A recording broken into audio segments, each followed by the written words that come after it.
Going on, everybody? I'm Basu Games, and I'm gonna do a little manga tour for you guys. I posted one like a bit before the holidays when I was about like 250 volumes, but I don't feel like I went in depth enough on the stuff that I had in there. So you guys are gonna get another tour now that I'm at 263 books exactly. I'll take you through a tour of my volumes, like any like collectible stuff that I think of along the way, but we're just gonna have a fun time today, so feel free to stick along for the ride. As you can see, actually, first up we got our JoJo's posters right here.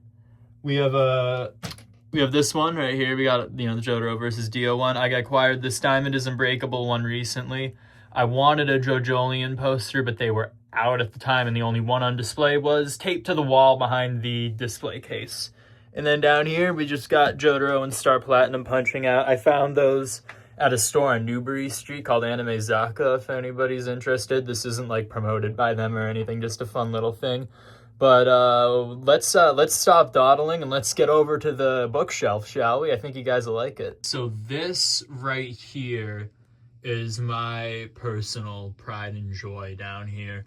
I've been collecting manga since about I think I would say, I read my first manga in 6th grade, but I really started getting into collecting in 8th grade with those Death Note volumes you guys see over there. So why don't we go on a tour, shall we? Top of my shelf really doesn't have much on it. It's 99% just like boxes of stuff. There's like some sort of like Ultraman cup or something in here I haven't unboxed. But we have the Death Note board game. We got Toji's little worm pet. We have this little Tokyo Ghoul figure. I don't watch Tokyo Ghoul anymore. I read like the first volume, and like my friend got this at a mall, so it's just like, all right, cool. That was years ago. Who knows? Maybe we'll pull them out. We got the One Piece box set here and just some other general boxes and stuff. That's not the meat and potatoes of this collection, though. Let's get into the real good stuff. Best of my ability, all of my stuff is alphabetized, minus the middle shelf, which is mainly for hardcovers and stuff. So I don't like bend my bookcase that much. But let's just start at the beginning, shall we? We have 1721 and 2226, which was written by the Chainsaw Man author, as I'm sure you guys know.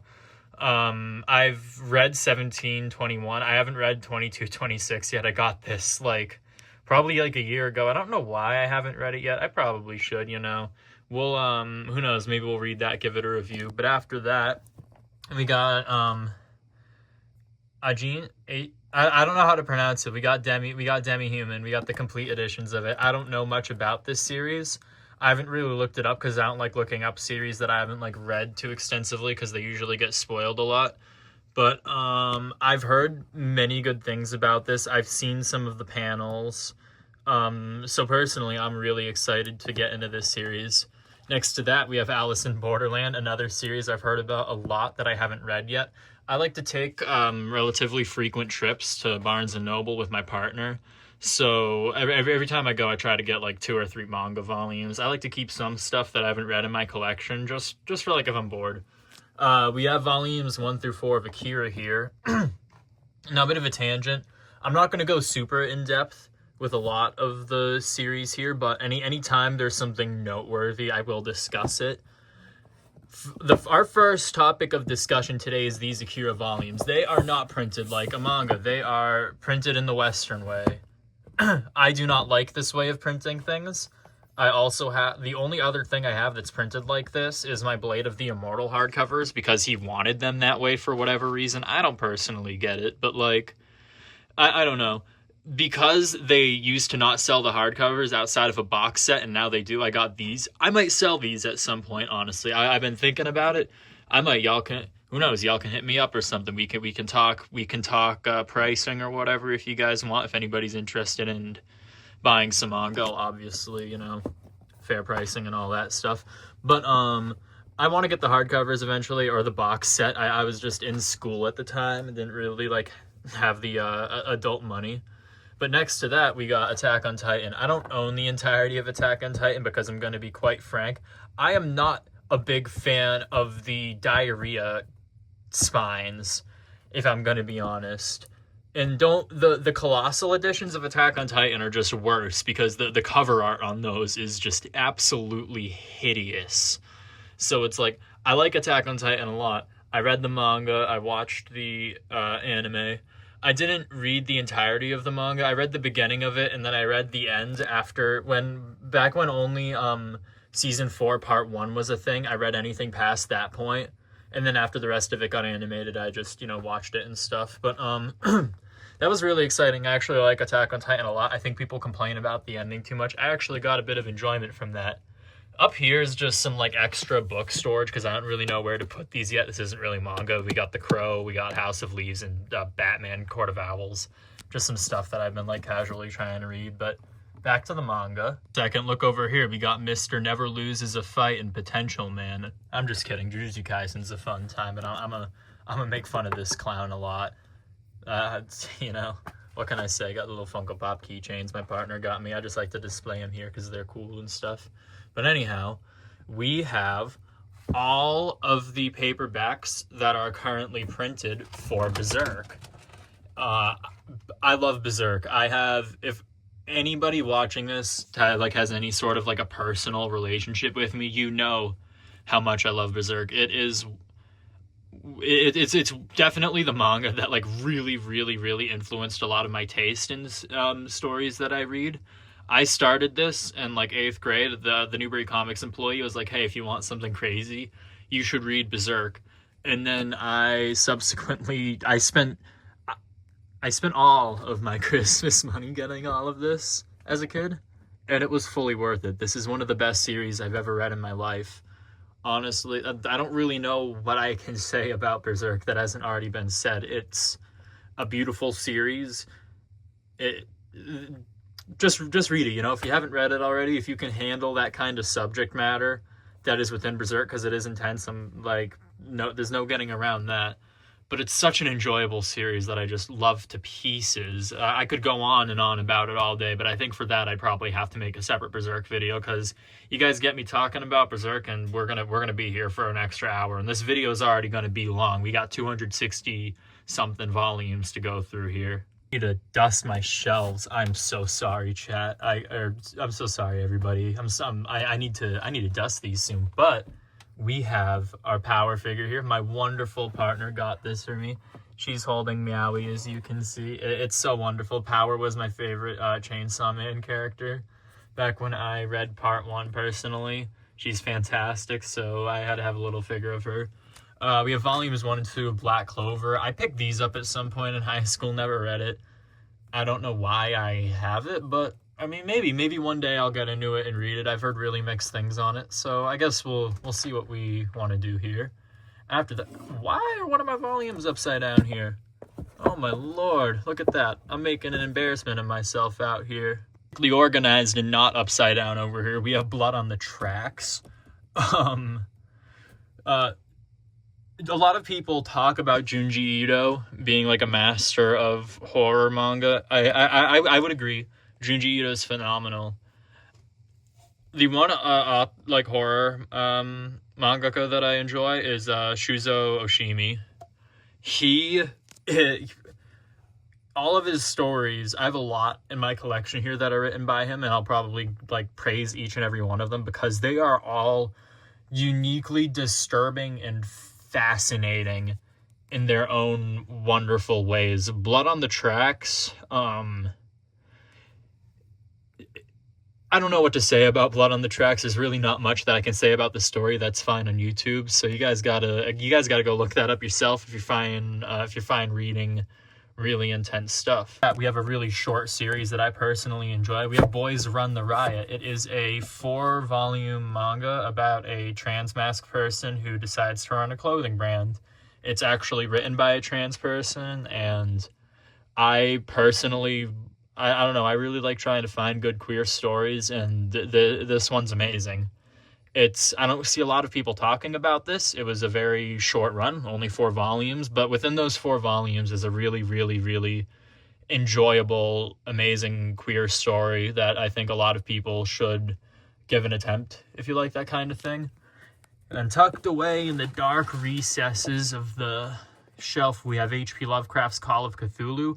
I want to pick up more of these. I don't know his name, but there's been a gentleman going around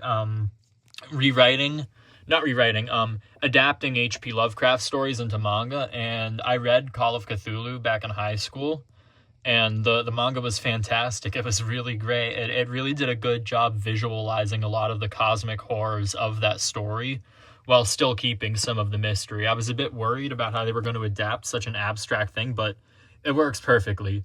You know what, we will flip to a random page and just show y'all some of this art here. It's really monologue-y, like extremely monologue-y, but it's got a fun style to it.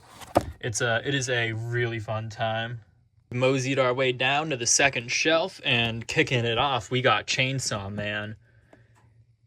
If any of you guys, I don't know if it was like 2020 or what, 2020, 2021, if anybody started collecting the Chainsaw Man mangas around then, y'all know the struggle that it took to get these. This was like collecting the Infinity Stones, getting all of these. I would say past like the volume like 9 release, it got a bit better, and they really started like upping the amount that they printed, but volume 6 was a nightmare to find, an absolute nightmare. And getting volume 1 was also terrible. I vividly remember I was going to work at the mall one day, and I went to the Newbury Comics in that mall, and the gentleman who was working there, he was opening the shipping containers, and there was a single volume of Chainsaw Man volume 1, and I asked him, like, yo man, I don't mean to get in your way here, can I please have that volume? I haven't been able to find that anywhere, and that's going to get scooped up in like 20 minutes when you put that on the shelf. He said, sure, go right ahead. I love that, man. You know what? Yeah, Jared over at the Emerald Square Newbury Comics, if you're still around there, you're amazing.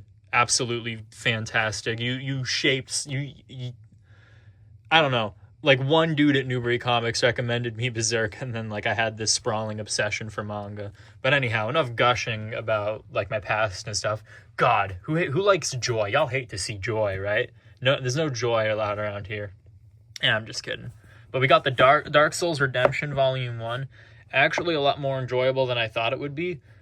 Not super in-depth story-wise from what I remember, but really cool art. And if you're a Dark Souls fan, I mean, it's always great to see all sorts of stuff drawn. I believe Nito is drawn in there. You know what?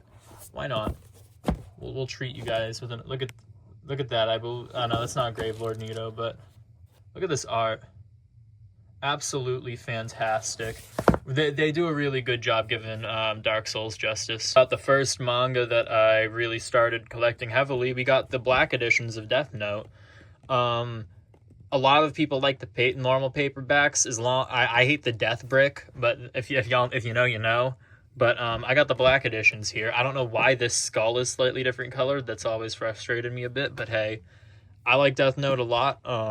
I haven't reread it in a minute. I might need to give it a reread now because it's been a while since I've read it.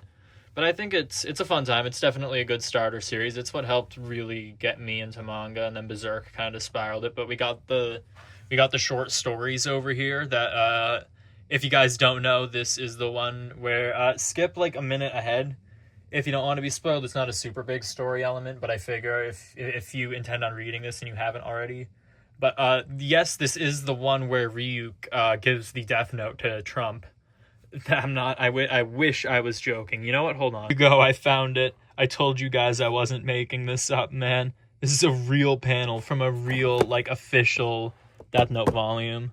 We got the first 3 volumes of Demon Slayer. I wasn't that big of a fan, so I didn't continue it, but I might one day. No shade. It's an alright starter series. It's just the first series I read after finishing Berserk, so I don't know, that probably somewhat affected my viewing of it. I know it's not supposed to be anything crazy or super special, but I might have to check it out. Next to that, we got Dissolving Classroom by Junji Ito. Just one of the, not lengthier, because it's still like not super long, but it's one of the longer short stories that Ito's done that I enjoy. I think they have this in a hardcover now, but I got the paperback. I think the paperback's kind of fun looking. I don't know. I want to do a disclaimer about this. I got this in like, I don't know when it came out, but I got it when it came out. I don't want these anymore. I don't like this series. I don't want this on my shelf. If anybody, and I mean anybody at all, wants to purchase the first 7 volumes of Don't Toy With Me, Miss Nagatoro, I will happily sell them to you. Just as long as y'all get this off of my shelf, that can be sold, man. All yours, all yours. I'm dead serious. No shade, but I don't know, man. I'm not. After you mature and you take a look back at it, you're like, what the hell? We got Doro Hedoro here, Volume 1. I unfortunately have never read the rest of this because I feel like it's kind of a pain in the ass to get physically. I haven't checked the shelves for this recently, so I don't know how much better it is. But back when I was trying to grab it, it was just such a pain to find anything for it. So I never really got to continue collecting it, which is really unfortunate. It's been years since I've read it, but I remember enjoying the first volume reasonably. And we got Downfall by Inio Asano over here, same author as Goodnight Poon Poon. Downfall is really good. It's about a mangaka's depressed spiral. As per anything that Asano's written, it's very graphic, shall we say. So if you don't like that kind of thing, again, stay away from it. But I think it's a really enjoyable story. You don't see a lot of these SIGs anymore, whatever this is, signatures. You don't see a lot of those anymore. At least I think. Viz SIGs? I don't know what they're called. It's hard to keep track of publishers when, Shonen Jump Advanced isn't a thing anymore and they change their logos and all that junk. But, that's besides the point. In Classroom over here, I got these one Christmas because I heard that this is a series that particularly inspired Junji Ito. Basically, Classroom gets pulled into a sinkhole that goes into, another dimension and stuff. It's a really interesting story, super dark. It's full of that, I don't know if it's 80s or 90s, but it's full of that kind of style. I don't know. It's a really fun one. Next to that, we got Fire Punch. Don't know anything about it. Haven't read it, but I love Chainsaw Man, and I've heard this series is, almost crazier in how depressing it is than Chainsaw Man, and that intrigued me. So maybe you guys look at a review on that in the next manga collection video that I do whenever I get more volumes. Fist of the North Star. I was pumped when they announced that they were printing the manga out for this, because I've never seen it, and I wanted to read it because I know it's a classic, and it inspired, We'll get to you. Oh, we'll get to you, my beloved. But it inspired JoJo's, so I decided to get it. I should get more of the volumes. I don't know why I stopped getting these. There was a bit of a hiatus I took in buying manga, and I think around the time they started printing more of these, I stopped buying as much manga, so, we'll see. And next to this, we got my personal favorite horror manga of all time. I don't, it's not conventional horror, but Flowers of Evil is fantastic. I understand why some people can't stomach it. It's a really intense story, but as a person who's experienced very, very toxic, awful people in my life, nothing to this extent, but it's a really good series about toxic relationships and just other things that I can't say on YouTube, unfortunately. Next to that, we got Fruits Basket. Never read it. Got it because it was popular. Let me know if it's any good and I'll read it. Haven't read it yet. Don't know why. I've had this on my shelf for years. Haven't picked it up. Maybe next week will be the week. I don't know. I still got to finish a lot of other things. But after that, we got Gantz. I didn't like Gantz. No shade towards anybody who does. I just felt it was a bit over edgy. I don't know. Maybe it gets better written as it goes on, but it just wasn't a huge... I don't know. It didn't really pull me in. I didn't really enjoy it too much. What I did enjoy, however, was The Girl from the Other Side. I read this when it was first coming out, and I can't really discuss much about the plot because I don't really remember much about what happens besides this girl being taken care of by some sort of creature that's rumored to be evil by humans or whatever. I think maybe. But I want to read more of this, honestly. I heard it was really good, and I kind of want to give it another read. But because I need to refresh my memory and decide if I want to buy more volumes. A Girl on the Shore made me very uncomfortable, but I think that was its purpose. I can't even talk about anything in this book, but it's something. It's something like anything Inio Asano writes. We got Gyo next to that. I think that's how it's pronounced. This is the first Junji Ito manga I ever bought. If you guys want a fun fact about this, my father saw the cover of it and yelled at me for getting it. And I don't know. I love horror. I've stuck with it ever since. I don't care. It's a great time. This Junji Ito, fantastic. Sparked my love for horror manga, and then I wanted to read something more disturbing, so then I picked this up, and then y'all know where it went from there. I've already told that story. But let's move on down to the third shelf. Now we're getting down to the juicy stuff. We got Olive Goodnight Poon Poon. If you haven't read this before, if you're not in a good state of mind, don't read this, or maybe do. I read this when I was depressed, but if you want to watch somebody like from childhood to their 20s completely lose track of their life and fall into a pit of despair and misery and have every awful thing that you think could happen to them, then read this series. It is heartbreaking, but I don't know. I love it. This series changed me. I need to reread it at some point. Dio figure here. I won from a gachapon machine. We got these two JoJo's Tarot cards that I got with the OVA DVD. And now we got JoJo's. Now, I don't have all of it because I started collecting from my favorite parts, and then we're going to work our way through as we go.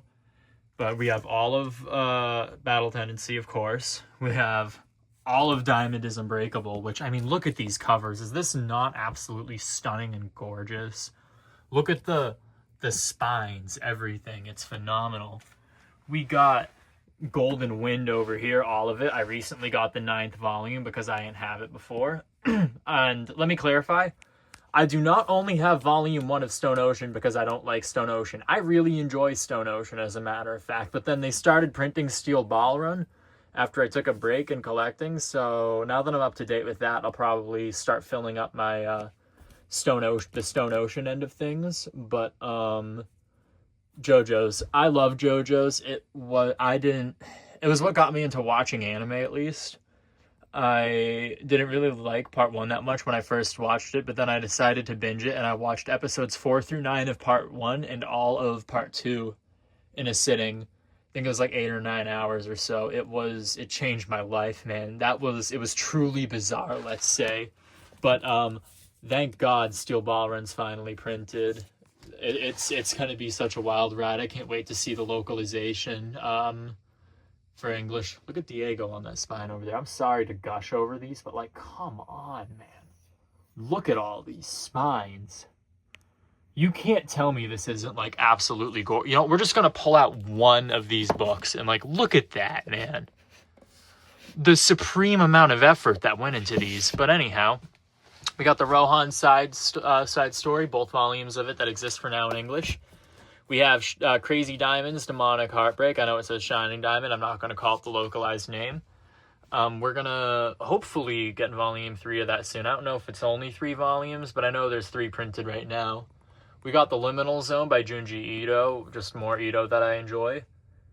PTSD Radio, I recently started reading because it intrigued me that the person who wrote it got convinced himself that he was haunted and stopped writing the series because of the nightmares that he had. But this series is scary. Basically, from what I've gathered off the first volume, Vengeful God is being unleashed through various forms and tormenting people, and it's horrifying. It's several short stories that are just like, the imagery within them is horrific. Look at that, man. That is some crazy messed up stuff. Y'all, we're on the second to last shelf here before we get to the merchandise section of the tour. But over here, we got Happiness, all of it. Another Shuzo Oshimi story. This one is about vampires, but not your conventional vampire story. I don't know how I would describe it because it's been a really long time since I've read it. But it is really insanely good. It goes into the horrors of vampirism in general. I don't know how else to describe it besides that. A little hard to describe, but it is phenomenal. Next up, we have Volume 1 of Hell's Paradise, another victim of the manga shortage of the 2020s, along with Dorohedoro and Chainsaw Man. Manga collecting in the 2020s was a pain. A lot of people stopped collecting manga since then. I haven't, thankfully. And the it's been a little less obnoxious to find volumes that you want recently. It's still not the best, but it's better than it was in the 2020s. If you guys shopped for manga around then, you would know it was hell. It was pain. But Hell's Paradise is really fun. Maybe I'll get into that more now that A, there's an anime adaptation out, and B, I don't know. It just looks like a fun time. But yeah, we got next to that, we have his favorite, volume 7 and 8.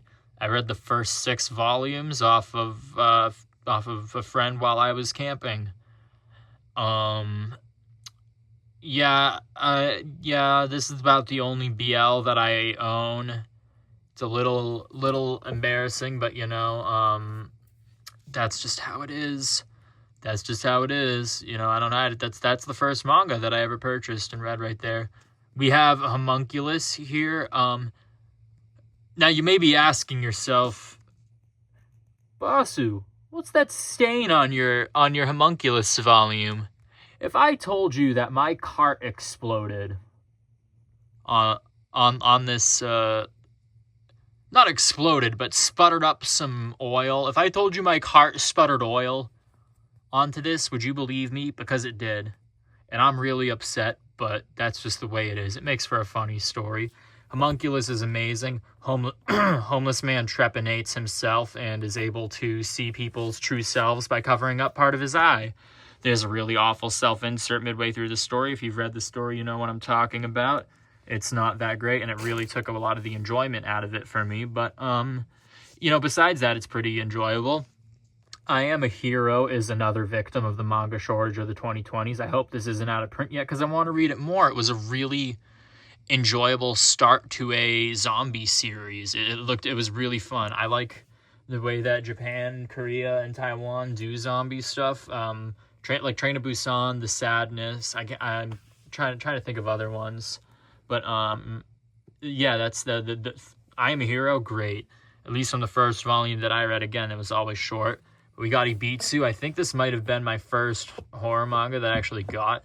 I don't remember it much. I might have to reread it at some point because it's been several years. But I remember purchasing this as one of my first mangas after Death Note, and probably after Junji Ito. I remember not liking this as much as Ito's work, though. I remember it was good, but it wasn't great. We have Ichi the Killer. I haven't read Ichi the Killer yet. I read a bit of it online back in high school, and I'm shocked that they printed this in English.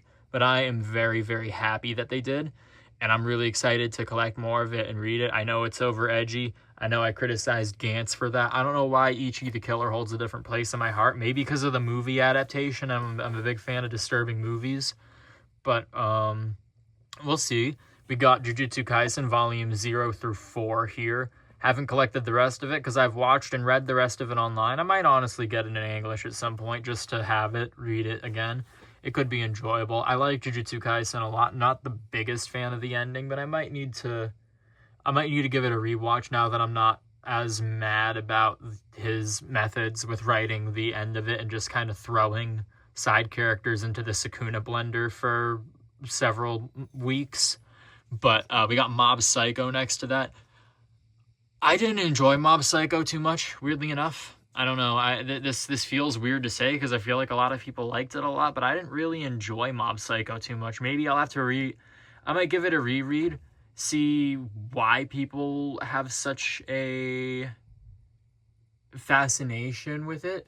But I want to, I don't know, maybe I want to see why people like it so much. After that, we got Monster over here. Amazing story if you guys haven't read it. Slight spoilers for the story, skip ahead a bit if you don't want to hear them. But a doctor saves the life of a person who ends up becoming a serial killer and dedicates himself to hunting him down. Or not a doctor, a surgeon, sorry. But it's really good from the one volume that I've read. Again, also sold out a lot during 2020, but more of it's in print now. So hey, maybe I'll read more of it. I remember enjoying this a good amount. We have both Junji Ito's adaptation and the novel for No Longer Human. I like the Junji Ito adaptation a lot. I understand the complaints people have about it. The author's views on women are not great, but considering the situation he was in, I can see why he had those views. That's not a justification, obviously. Nothing justifies that kind of behavior, but it is an interesting view on a very mentally ill person, so that's why I think the story should be valued. But we have volumes 1 through 26 of One Piece. I need to read more of it. I don't like how Oda draws women. I think we need to talk about that. The difference between how Oda will draw a 15-year-old boy versus a 16-year-old girl is astronomical. Don't get me started on Nami's design. I'm not trying to trash on One Piece too hard. I think the story's kind of fine, but I have my gripes with Oda personally. But it's cool, honestly. Like I mean, a lot of manga during the time kind of suffered from that, but I think it's an issue that needs to be pointed out. I do want to collect the rest of it, though, because it would look cool on a shelf. Old volumes of Parasite over here, funnily enough. Don't know when I got these, but these are, like, used from, like, the 2000s and stuff, so these might actually be worth something. But we got Prison School there. Haven't read it. I was in a bit of a phase back when I bought it, when I was in school. So you can't shame a girl too hard, you know? We got a bunch of Junji Ito stuff in a row right here. Just some more short story collections. He gets a lot of praise. You guys know Junji Ito. Go read his stuff if you haven't already. He designs some really, really crazy pages. You know what? There's some of his awesome art right there. Isn't that something? We got Solinen. Don't know if that's how it's pronounced, but thank you to Inio Asano for making me cry again. Really good story about a band. Not going to spoil it, but there's a midway twist that absolutely wrecks you, and it's just heart-wrenching. We got Soul Eater. Haven't really read it. Maybe I'll collect the perfect editions. I don't know if it's good. Maybe I'll read the first volume, see if I like it. Spy Family. Where's volume 1? Oh, okay.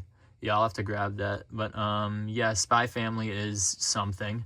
It's all right. I like it a lot. It's just manga shortage, so I couldn't really... unfortunately, couldn't really collect as much of it as I wanted to, you know? There's volume 1 of Spy Family, but that's besides the point. I can just get it. I can just get it again. We got Tokyo Ghoul over here. Wasn't the biggest fan, but maybe I'll read the manga more. Anime left a sour taste in my mouth after I watched the first episode, but I've heard the manga's good, so I'll have to get into it. Apologies for not dusting. This was kind of an impromptu thing. I promise I'll dust my shelf after this. In the next manga video, you guys will have a dusted shelf to look at for it. But we got Tomie and Uzumaki over here. We got these two beefy little volumes. I'd probably say these are like the two most popular stories I can think of from Junji Ito. Both of them are amazing. Uzumaki got an anime adaptation I was excited for, and then got blueballed for about 4 years straight for, and then the anime that came out ended up being bad. So, you know, that happened. We have the first 8 of the Berserk omnibuses minus the 4th one, because they were a bit of a pain to get, but I'm trying to fill in as I get them. Because I've already read Berserk, but I want to read it in its hardcover format. Get the real big, awesome experience. Continuing the trend of Dark Horse hardcovers, we have Blade of the Immortal, which is printed... Look at this. The Western way. He wanted it this way. It's confirmed. I don't know why any author would defile their art like that, but it's his choice, not mine. We have volumes 1 through 3 of Hellsing. If you notice, these are still in their plastic wrap, because I only had volume 1 for the longest time, and then my super amazing partner got me these 2 volumes of Hellsing as well, so I'll have to read the rest of them soon. They still haven't been taken out of their wrapping. Look at that. Don't worry, they're not going to stay that way forever. I'm obviously going to read them, but it's nice to have them like this on the shelf until you read them, you know? You get the feeling of opening it up for the first time. Next to that, we got Trigun. I really enjoyed Trigun. I want to get Maximum or whatever it's called. Whatever the continuation of Trigun is, I want. We have volumes 1 through 9 of Vagabond. Again, I feel like the manga shortage of the 2020s keeps coming up. That's got to be the theme for this video, but there it is. It was a pain to get the rest of it, so I never really got to, but I plan on it at some point. Along with Vinland Saga over there, Vinland Saga also suffered the same fate. But we got Venus in the Blind Spot, which is another Junji Ito story that I really enjoyed. That, I believe, is it for the shelf, I think. That would be the entire collection, as a matter of fact. All 262 volumes of it, or 263, somewhere in that range. But why don't I take you guys through a merch tour really quick, see what collectibles we have. I showed you guys these, but here's the JoJo's posters again in view if you want to see them again. Room with my gaming stuff because I have room for him elsewhere. We have a Cars figure that I got over in Salem. Look at that. He's awesome. He's fantastic. You love him. I love him. Finally, we have the Guido Mista SAS figure. We have a large, I think this is from Viz, but we have a large figure of Dio from part 3. We have Rohan and Risotto, and then we have the Stardust Crusaders Blu-ray, the Stardust Crusaders OVA on DVD right here. Look at that. You don't see that too often. We have Diamond. We have Diamond is Unbreakable here, obviously, and then the beginning of Golden Wind. Couldn't get the rest of it because the Blu-rays were hard to find as well. And then we have Jojo Veller. I ordered this from, or my partner ordered this for me from Japan. Amazing. If you guys want a great art collection, this is where it's at. This Doppio / Diavolo and King Crimson sketch cup right here that I got from Animezaka. I have this Jotaro Kujo Stone Ocean plate. There you guys go. That was the collection. I hope you guys enjoyed it. I'm going to try maybe posting more to the YouTube channel, so if you guys let me know, like, any kind of manga content that you want, maybe some game stuff, we'll go over that if you want. We'll do some videos. I also post on TikTok. It's Basu Games, same as my YouTube. But I hope everybody has a wonderful day, and